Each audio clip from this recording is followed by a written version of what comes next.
You've skillfully guided them through the dream, and now it's time to determine if moving forward is a strategic alignment. But even at this late stage, you need to confirm their commitment to change and invest.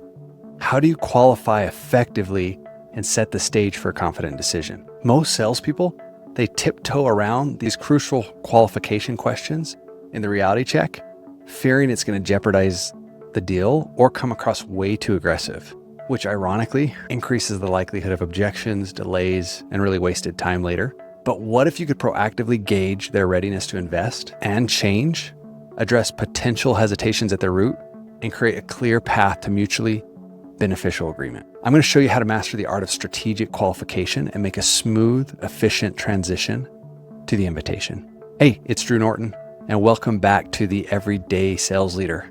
We're continuing our deep dive into the sales inception framework, and today we're focusing on a critical but often misunderstood step, the reality check.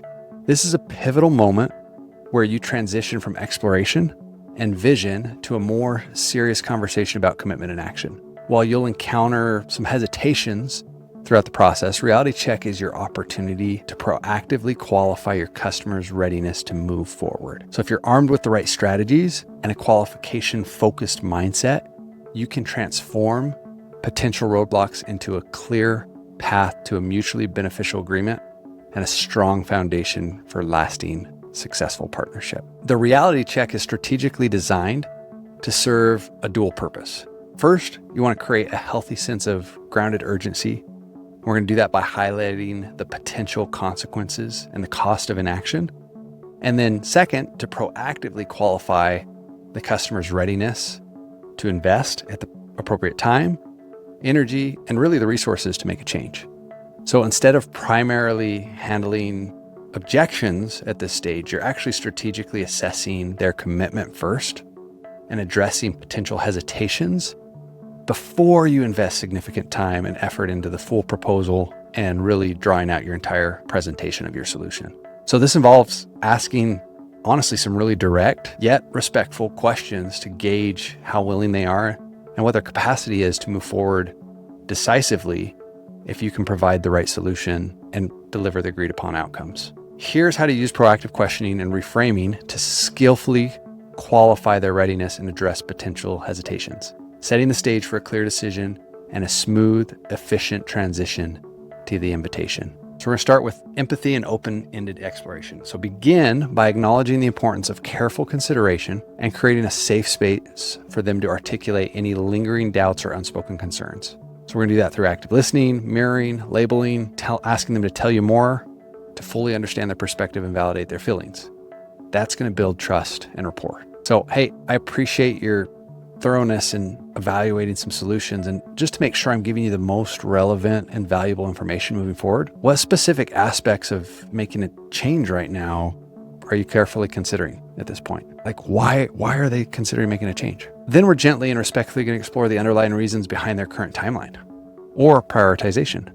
That helps uncover any assumptions, fears, strategic priorities that might be influencing their thinking and potentially delaying their decision or preventing them from taking decisive action. What are the key strategic or time-sensitive goals that's really driving you to explore a solution at this time? Or maybe you could re-say that as like, hey, I'm curious, why would you even consider doing something different right now? Yeah, how long has this been going on for? How long has this been impacting your organization? How long has this been keeping you from getting what you guys want in your home? Then we can strategically guide them to quantify the tangible and intangible costs and the consequences of delaying a strategic decision. So we're going to talk really here about the cost of inaction and really go through an opportunity cost analysis. What we might say is, what's the potential impact on this key metric if you don't take care of this by this date? Okay, what's it costing you not to solve this problem? What might it look like, or how would it compound over time if we don't change things? Right? What's going to happen a year from now, 5 years from now, if we don't solve this issue? If appropriate and with sensitivity, we're going to use some carefully framed questions to challenge any limiting assumptions they might be holding on about their capabilities or about how things work, the feasibility of how quick things can change, or really just urgency and strategic importance of the situation. So we want to broaden their situation and their perspective to inspire really a more proactive, forward-thinking, and decisive approach to problem solving and strategic growth. And what that could look like is, hey, could it be possible that addressing this now might actually create more long-term efficiency and really reduce the risk you guys are facing right now? And while at the same time freeing up some more resources for you? Hey, how confident are you that if you keep doing what you're doing, that you're going to be able to take care of this problem? How confident are you if you continue going down the path you are right now, that things are going to get better? Sometimes it's good to ask some good yes or no questions. And I don't like those early in a sales conversation.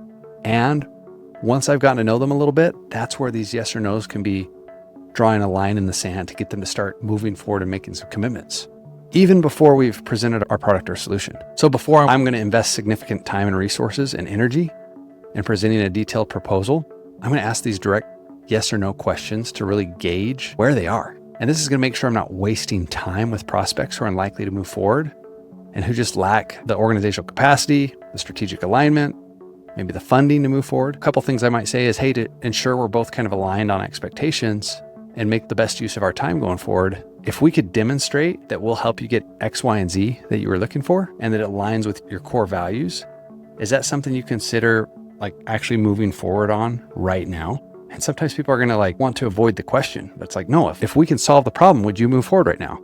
If they won't, why would you even present your solution? Hey, so if we were able to present a compelling and viable solution that meets what your needs are right now and really gives you a clear path on how you can make a return on your investment, would you be willing to allocate the funds to get started with something right now? And sometimes some objections are going to start coming up here. And that's a chance to say, well, yeah, but it's not about the price. It's not about the money. It's not about the solution. It's like, are you ready to solve a problem or not? Throughout this process, you need to maintain a confident and really forward-moving momentum. And you've got to make sure you're steadily reinforcing the potential for long-term success. You've got to be unwavering in your belief that what you have is going to help them achieve their most important goals. You might say, based on our in-depth discussion and what you've kind of articulated today, I know that if you can address this proactively and strategically, you can get X, Y, and Z goal that you have. I know that we can help you get the results you want in your health. I know that we can get the results you're looking for in your business.